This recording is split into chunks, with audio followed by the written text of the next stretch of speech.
पाठशाला परिवार में आपका स्वागत है। और मैं आपसे कहना चाहता हूँ कि अपने आप को कोरोना महामारी से बचा कर रखें, जिससे कि हमारा देश है जो जल्दी से जल्दी इस बीमारी से निजात पा सके। हाँ तो मित्रों, जो भाषा की जो इकाइयाँ हैं उनको पढ़ते हैं। भाषा की इकाइयाँ। अब भाषा की जो इकाइयाँ हैं उनको, जो पहली इकाई है वो है ध्वनि, यानी कि जब भाषा का हम जब उच्चारण करते हैं, भाषा को बोलते हैं, तो सबसे पहली जो चीज आती है वो ध्वनि आती है। अब ध्वनि यानी कि भाषा को निर्मित होने के लिए इन चीजों की आवश्यकता पड़ती है। अब ये जो ध्वनि है वो कहते किसे हैं कि वक्ता के मुख से जो निकलने वाली जो स्वतंत्र आवाज है उसे हम ध्वनि कहते हैं। कि जब वक्ता बोलता है या जब कोई व्यक्ति बोलता है तो उसके मुख विवर से निकलने वाली जो स्वतंत्र आवाज है उसे हम ध्वनि कहते हैं। ये स्वतंत्र आवाज है। कौन सी? स्वतंत्र आवाज। और उसे हम क्या कहते हैं? ध्वनि कहते हैं। स्वतंत्र आवाज को क्या कहते हैं बेटा? ध्वनि कहते हैं। इसको हम मात्र बोलते हैं, उच्चारित करते हैं, इसमें उच्चारित होता है। अब वर्ण, इसका जो अगली जो इकाई है भाषा की वो क्या है बेटा? वर्ण। अब वर्ण कहते किसे हैं कि भाषा की वह छोटी से छोटी इकाई, भाषा की वह छोटी से छोटी इकाई जिसके टुकड़े नहीं हो सकते, अर्थात उसका हम विच्छेद नहीं कर सकते, वो आपकी क्या है बेटा? वो आपका वर्ण है। जिसके टुकड़े नहीं होते, ये आपका वर्ण है। इसको आप कैसे कहते हैं? कह सकते हैं कि ध्वनि का लिखित रूप ही क्या कहलाता है? वर्ण कहलाता है। कि ध्वनि को यदि हम लिख दें तो आपके वर्ण के रूप में ही जाना जाता है। अब इसका जैसे कि हमने लिख दिया यहाँ पर मैं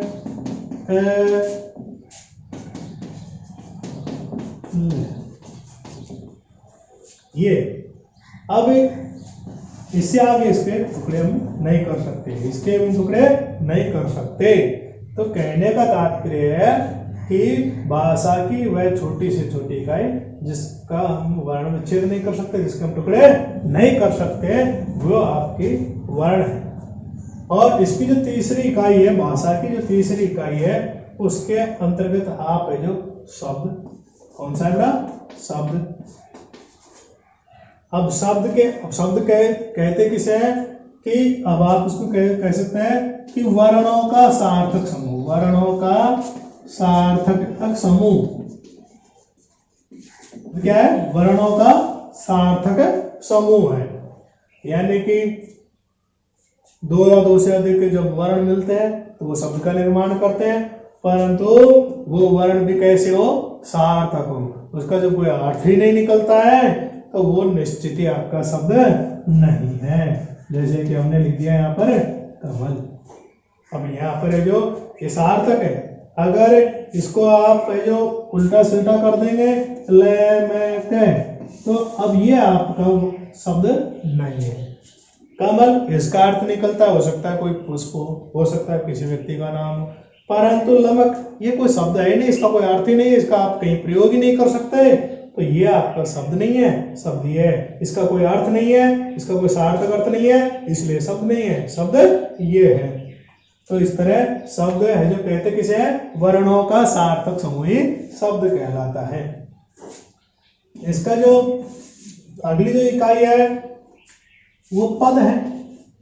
अब पद कहते किसे है कि जो शब्द है, इन शब्दों के साथ हम यदि विभक्तियों का प्रयोग कर दें, विभक्तियों का प्रयोग कर दें और ये वाक्यों में प्रयुक्त हो जाए, तब वो शब्द क्या कहलाते हैं? पद कहलाते हैं। कि जब शब्द वाक्य में प्रयुक्त होते हैं और अन्य जो संज्ञा शब्द है या अन्य जो वाक्य में जो शब्द है उनके साथ वो अपना संबंध स्थापित कर लेता है, इसलिए उसको हमें पद कहते हैं।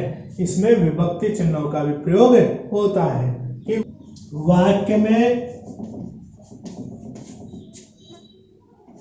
प्रयुक्त विभक्ति युक्त शब्द, विभक्ति युक्त शब्द क्या कहलाता है? पद कहलाता है। और अंत में जो आपके आता है बेटा वो आता है वाक्य। अब वाक्य कहते किसे हैं? वाक्य की परिभाषा क्या होगी? जब शब्दों के समूह के द्वारा जब वक्ता अपने विचार प्रकट कर पाता है वह शब्द समूह ही आपका वाक्य कहलाता है। कि जब वक्ता अपने विचारों को शब्दों के द्वारा प्रकट कर पाता है तो वह जो शब्द समूह है उसे हम वाक्य कहते हैं। इसको आप यूं भी कह सकते हैं कि शब्दों के सार्थक समूह को ही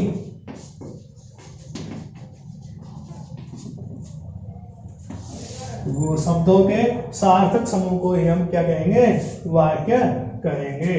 आप ऐसा भी इसको कह सकते हैं कि जहां पर जो वक्ता अपने जो भाव है या विचार है उनको जिन शब्दों के द्वारा जो व्यक्त करता है, जिन शब्द समूह के द्वारा व्यक्त करता है, जो शब्द समूह है वही आपका वाक्य है। पूर्ण रूप से जो हम किसी दूसरे को समझा पाते हैं जब शब्द समूह होते हैं वो बहुत सारे शब्द, दो या दो से अधिक जितने भी शब्द हैं वो मिल करके हमारे जो मनोभाव है उनको जो व्यक्त कर पाते हैं। और जो शब्द समूह है वही आपका वाक्य कहलाता है। वही आपका क्या है बेटा? वाक्य होता है। यानी शब्दों के समूह को हम क्या कहते हैं? वाक्य कहते हैं। और ये जो इकाइयां हैं इन्हीं का ज्ञान, इन्हीं को शुद्ध रूप में लिखना, इनकी उत्पत्ति, इनके प्रकार, ये सब चीजें, इनका उच्चारण स्थान, ये जो सब चीजें हैं ये हमको व्याकरण सिखाती हैं। और ये व्याकरण इन्हीं पर जो काम करती हैं जो हम अगले वीडियो में पढ़ेंगे। धन्यवाद।